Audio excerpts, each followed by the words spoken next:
नमस्कार, आप देख रहे हैं फरीदाबाद न्यूज़। मैं धर्मेंद्र प्रताप सिंह। हमने आपको बताया था अभी इसी हफ्ते पूर्व वायुसेना officer wing commander Satinder Singh Duggal, जो फरीदाबाद में एक अच्छे समाज सेवी भी हैं, एक अच्छे आरटीआई एक्टिविस्ट भी हैं, वकील भी हैं, उन पर जानलेवा हमला तो हुआ ही हुआ। इससे शर्मनाक बात यह है कि उनके खिलाफ़ एक फर्जी मुकदमा भी दर्ज कर लिया गया, जिसमें स्नैचिंग की धारा लगाई गई, आर्म्स एक्ट भी लगाया गया। इस फर्जी मुकदमे के खिलाफ़ अब लोग सड़क पर भी उतर रहे हैं और बड़े अधिकारियों से भी मिल रहे हैं। आज यहाँ पर सीपी ऑफिस में कर्नल सुखविंदर सिंह जी आए हैं और जेजेपी नेता परविंदर सिंह आए हैं और तमाम लोग यहाँ पर आए हुए हैं। हम इनसे बातचीत करेंगे और इनसे पूछेंगे सीपी साहब से क्या बातचीत हुई और जो फर्जी मुकदमा दर्ज हुआ है उसके खिलाफ़ आगे क्या रणनीति रहेगी। तो सबसे पहले कर्नल साहब से बातचीत करते हैं। सर नमस्कार। नमस्कार। ये जो मामला दर्ज हुआ है, सर बहुत अच्छे समाज सेवी हैं और इनको कम से कम किसी से पैसे लूटने की तो बिल्कुल ज़रूरत ही नहीं, कोई ऐसी मजबूरी भी नहीं है कि 2-2.5 हज़ार रुपये किसी से छीनें। वो भी तब जब इन पर हमला हुआ है, चोट साफ साफ दिखाई दे रही है, आंखें लाल हुई पड़ी हैं। ऐसे में क्या आपको लगता है ये ऐसा कोई कारनामा करेंगे? देखिए, बड़े दुख की बात है कि 14 तारीख को हम पुलवामा के शहीदों को श्रद्धांजलि दे रहे थे और एक तरफ एक गुंडा सड़क छाप वह हमारे सैनिक वायुसेना के अधिकारी विंग कमांडर दुग्गल जी को उसने फिजिकली उनके ऊपर असोल्ट किया, कोई कारण नहीं, केवल एक बदमाशी दिखाने के लिए। और इस प्रकार का दुख, उससे ज़्यादा दुख इस बात का होता है कि जो धाराएं उल्टा पुलिस ने जो दुग्गल जी के ऊपर लगाई, ठीक है, ये बिल्कुल अनएक्सेप्टेड है। हम इसको अनएक्सेप्ट बिल्कुल नहीं मानेंगे और इसी के रोष में आज हम सारे कर्नल साहब, संधू साहब हैं, कमांडेंट साहब हैं, कर्नल मलिक साहब हैं, हम सारे फौजी आके कमिश्नर साहब से मिले हैं और हमने उनको बोला है कि इस प्रकार की गुंडागर्दी ना तो किसी पब्लिक से और ना कि पुलिस से हम एक्सेप्ट करेंगे। हमने अपना जो यूथ है, हमने इस देश के लिए हमने न्यौछावर किया है और इस देश के लोगों को, चाहे वो 47 की लड़ाई थी, 62 की थी, 65 की थी, 71 की थी, कारगिल की थी, चाहे बच्चे को कुएं से निकालना है, हमने इस देश को और इस देश के वासियों को नीचे नहीं देखने दिया। और हम इस देशवासियों को ये विश्वास करते हैं कितना भी कुछ हो हम नीचे नहीं देखने। पर इसी प्रकार हम अपने मान और सम्मान में किसी प्रकार की कमी नहीं होने देंगे। अगर कुछ हुआ तो हम बलिदान देने के लिए फिर तैयार हैं। फौजी कभी रिटायर नहीं होता है। सर, जो हमें जानकारी मिली थी, हमला इन पर हुआ था, पहले से केस चल रहा है उसी आदमी के खिलाफ़ जिसमें वो आरोपी है, जमानत पर रिहा है, और उसके बाद पुलिस ने फटाफट मान ली। उसने जो बोला पुलिस ने वही लिख दिया, जो धारा उसने बोली पुलिस ने वही धारा लगा दी। उसने बोला छीना झपटी हुई, पैसे लूटे गए, पुलिस ने बगैर कुछ सोचे समझे फटाफट वो लिख दिया। ये भी नहीं सोचा कि पूर्व वायुसेना ऑफिसर हैं, लाखों रुपए की इनकी पेंशन आती है, ज़रूरत ही नहीं है ऐसा काम करने की, उसके बावजूद भी ऐसी धाराएँ लगा दी गई। तो क्या कहेंगे इसके खिलाफ? देखिए, दुग्गल साहब ने पूरा फरीदाबाद और नहर पार का जो एरिया है सभी जानते हैं कितने बड़े समाज सेविक हैं। इतना ही नहीं, ये ट्रैफिक के संचार के लिए फरीदाबाद में पुलिस के साथ सहयोग करते हैं, उनके साथ मिलते हैं। इतना कुछ होने के बाद, इतनी सेवाएं देने के बाद, अगर पुलिस उनके ऊपर ही एफआईआर दर्ज करती है और वो भी एफआईआर दर्ज करती है उसी इंसान के कहने पर जिन्होंने इनके ऊपर पहले अटैक किया था, जो जमानत पर है, ये तो दुख की बात है, शर्म की बात है हम सब के लिए। चाहे पुलिस वाले हैं चाहे हम हैं, हम यूनिफॉर्म में, हम यूनिफॉर्म की इस बेल्ट की इज्जत करते हैं। इन्होंने, पुलिस वालों ने ये जो काम किया है ये एक बड़ा शर्मनाक है, ये दुख की बात है। और इन जिन्होंने ये काम किया उनके ऊपर स्ट्रिक्ट से स्ट्रिक्ट एक्शन लिया जाए, यही हमने कमिश्नर साहब से अपने आज आग्रह किया है कि इनके ऊपर कोई ना कोई कार्रवाई, डिसिप्लिनरी कार्रवाई होनी चाहिए, जो उन्होंने अश्योर किया है। क्या बोला सर ने? उन्होंने बोला कि मैं बिल्कुल मानता हूं कि जो भी धाराएं लगाई हैं, जो भी जिस तरह का केस ये किया है, ये झूठा है, ठीक, मैं पूरा सेटिस्फाई हूं और इसीलिए मैंने दोबारा इसकी इंक्वायरी करवाई है और हम इसके ऊपर एक्शन लेंगे। हमारे सामने जेजेपी नेता हैं परविंदर सिंह जी। सर, आपकी तो सरकार है, सीएम साहब, जो डिप्टी सीएम साहब हैं, ग्रीवेंस कमेटी के चेयरमैन हैं, फरीदाबाद में उन्हीं का चलता है एक तरह से, उसके बाद भी ऐसा काम हो रहा है। मैं इसके ऊपर मैं ही जवाब देता हूँ। ये जो मैटर था, ये deputy chief minister Dushyant Chautala की नॉलेज में मैं लेके आया था। उनको मैंने सारा ब्रीफ किया है, उन्होंने कमिश्नर साहब से बात किया और आज की हमारी अपॉइंटमेंट की।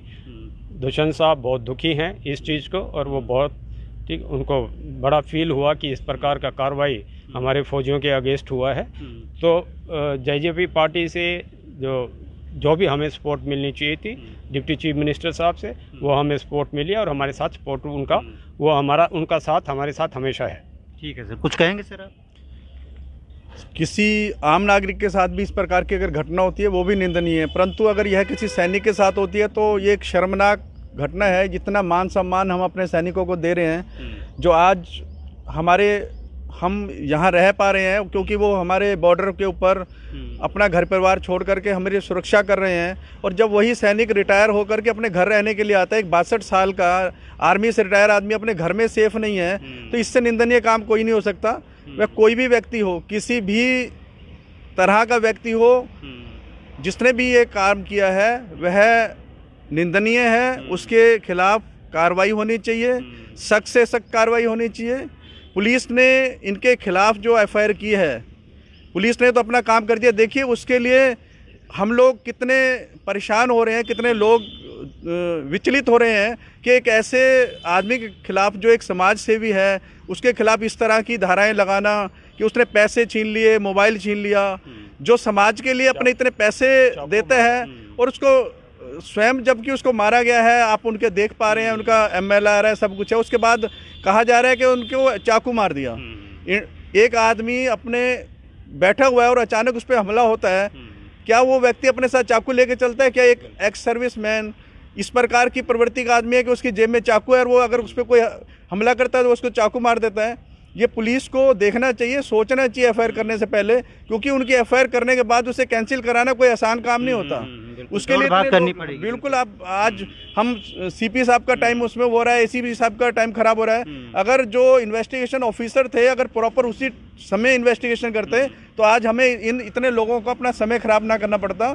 तो मेरा पुलिस से भी निवेदन है, जब भी वह इस प्रकार की एफआईआर करें तो अपने विवेक का प्रयोग अवश्य करें। किस प्रकार का वह करेक्टर का आदमी है, उस पर किस प्रकार के एलिगेशन लगाए जा सकते हैं, वह कर सकता है या नहीं कर सकता, इतनी सोच रखनी चाहिए। जैनी के सामने से अगर कोई क्रिमिनल एक लेटर लिख कर देता है कि इसने मेरे खिलाफ कार्रवाई की है, मुझे मारा है, तो उसकी सीधी एफआईआर नहीं होनी चाहिए, पहले इन्वेस्टिगेशन होनी चाहिए, जो कि बाद में ACP रैंक के अधिकारी कर रहे हैं, उनका भी समय इसमें व्यर्थ होगा। मुझे पूरा विश्वास है कि एफआईआर गलत है और ये कैंसिल होगी, परंतु जो समय खराब हो जाएगा, जो उत्पीड़न हमारे भाई दुग्गल जी को हुआ है, उसकी वापसी नहीं हो पाएगी। तो मैं इस प्रकार की कार्रवाई की निंदा करता हूँ, सख्त कार्रवाई होनी चाहिए और ये एफआईआर इमीडिएटली कैंसिल होनी चाहिए। धन्यवाद। हाँ, आइए देखते हैं दुग्गल साहब। देखिए आंखें लाल हैं और भगवान की कृपा से आंखें तो बच गई, लेकिन देखिए आप कितनी चोट है, और ये किसी को बताने लायक नहीं है, किसी को शो करने लायक नहीं, दूर से ही दिखता है कि इन पर हमला हुआ है। और सर आपकी तो आंखें भी जा सकती थी, बड़ा दुखद है सर। जब मैं हॉस्पिटल पहुंचा तो सबसे पहले उन्होंने आई टेस्ट किया मेरा, जो प्लास्टिक सर्जन अवेलेबल थे उसमें, ऑप्थल वाले तो नहीं थे, वो बाद में आए। सबसे पहले उन्होंने आई का किया। और आप जब मेरा सन इन लॉ मेरे को हॉस्पिटल लेके जा रहा था तो मैंने बोला मेट्रो ले चलो, वो ECHS में कवर्ड है, वो वहाँ ECHS है, वहाँ ले चलो। QRG ECHS में कवर्ड नहीं है, that is ex serviceman contributory health scheme. बोला पापा आप पैसे की चिंता मत करो, क्योंकि वहाँ 5 मिनट लगेंगे, आपको पता लगा आपकी आँख चली जाएगी। तो वो हमने, आँख की बहुत चिंता थी, मैंने 33,000 रुपीज़ बिल पे किया है। मेरा बच्चा कह रहा था आप पैसे की चिंता मत करो आप।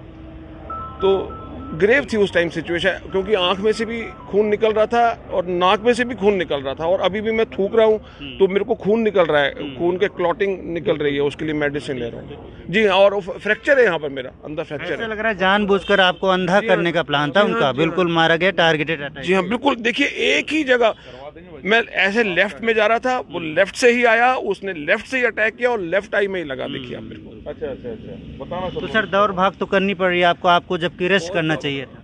बिल्कुल बिल्कुल। मैंने बोला है कि जब वो पुलिस अफसर IO मेरे पास में आए रात को, तो मैंने उनको बोला कि, उन्होंने बोला किसने अटैक किया, मैंने कहा सुग्रीव सिंह ने किया है, जिसके सुनवाई 15/2 को है, 3-4 दिन बाद ही है, और चार्जेस फ्रेम होने हैं और वो बेल पर चल रहा है, और आप तुरंत जाके उसको गिरफ्तार करिए। वो बेल पर है, तो पुलिस को सबसे पहले जाके उसको अरेस्ट करना चाहिए था।